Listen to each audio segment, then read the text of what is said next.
Yes, now we are in the pedal car lab. I will explain how it looks like and what parts are inside the lab. Probably it can be useful for you to focus on your project by looking into more details. So this lab is basically designed to practice lean assembly for factories. Scania has a more extended version of this lab to train its employees and then test what sort of practices they can have within their assembly lines. Here at KTH we have also the similar setup which represent the pool system, which is a principle for lean production. As you see here, and as I have explained in the presentation for the course, we have 7 stations. Station A, see here, this is the first disassembly. Station B is the second disassembly. So after the second disassembly, we get just the chassis that the station 1 can start working on that. So the chassis is the first raw material or the first part of the product that the station 1 can start working on. This is station 1. Here we have station 2. Here we have station 3.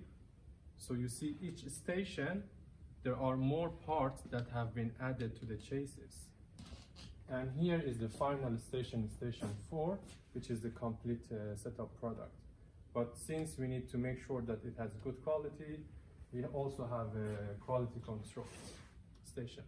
When the product is finished, it will be pulled by station A or disassembly 1, and then they start to disassemble the products and the loop will be completed. So now as you see here, we have 2 types of products.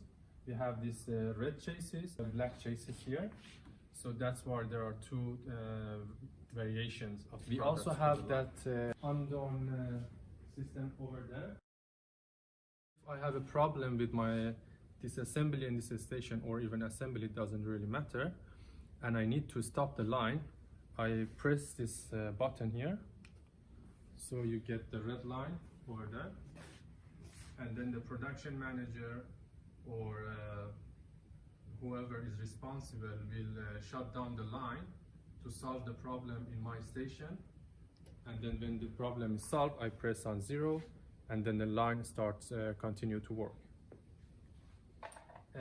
Why this line should be shut down? It's back to the lean production principles that you are not allowed to send a wrong material and wrong product to the next station. Everything should be solved, and then when it's solved, then the production should continue. That's the reason behind it. As you see, probably we should go to one of these working stations. As you see, each station has its own set of tools that the operator and the assembler needs to work with it. So it's already defined and it already marked what tool and what type of tool it is. Even here we can see the, for example, 5 Newton meter is the power of this tool that you can use to use for your assembly. Besides, you have a setup of boxes. These boxes are the parts that you are going to use to assemble on your chassis.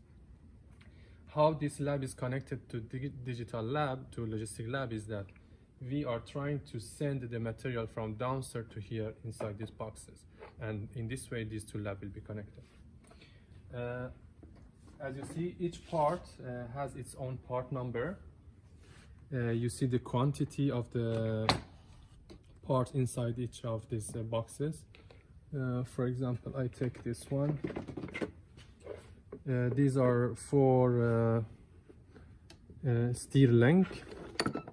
So you see we have 4 parts here. It's also the quantity is 4.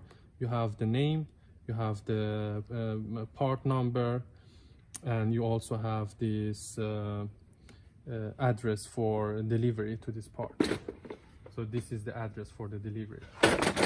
So each part has a specific address, and within this specific address sits one product number. But how the operator or the assembler should know that what exactly should be done is based on this instruction, which is hanged on this chassis. So each chassis has one instruction.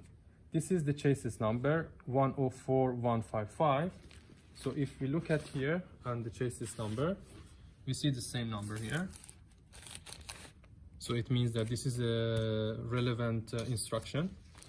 And on this instruction, you can see in more details what type of parts are included. In the next page, you see the instruction for station 1. What should the operator do in station 1? The first thing he or she needs to do is, for example, to install front frame, and it has a part number, so it knows, or she or he knows that exactly this part number should be picked from the station and be mounted. Since now we are in station 3, we can look into this and see that, okay, the first part is to install the driving link, steer link, I don't know how to translate it. But then we have this product number or part number 1854452. 1854452. It means that I need to pick one of these parts, assemble it to the chassis. We have the second part, so I pick it from the box and install it. So I go this step one by one. Even here you can see that what torque I should use for my assembly. And when I'm done, the next station will pull this chassis to its station and continue to work. That's why we have the pull system running. So here you see that the instruction will travel with the chassis. So we make sure that we have a right instruction. In the quality control, we have a similar instruction. For example, it says that make sure that the brake is correctly installed. So the operator check and see that it's installed, check it to the end. And then when it's done, we are ready to ship this product to our customer. But in this case, since we want it to be around, we just send it to the next disassembly station 1, and then the whole process will be completed. So probably this is what you can look into in more details and see how can we start to digitalize this whole process.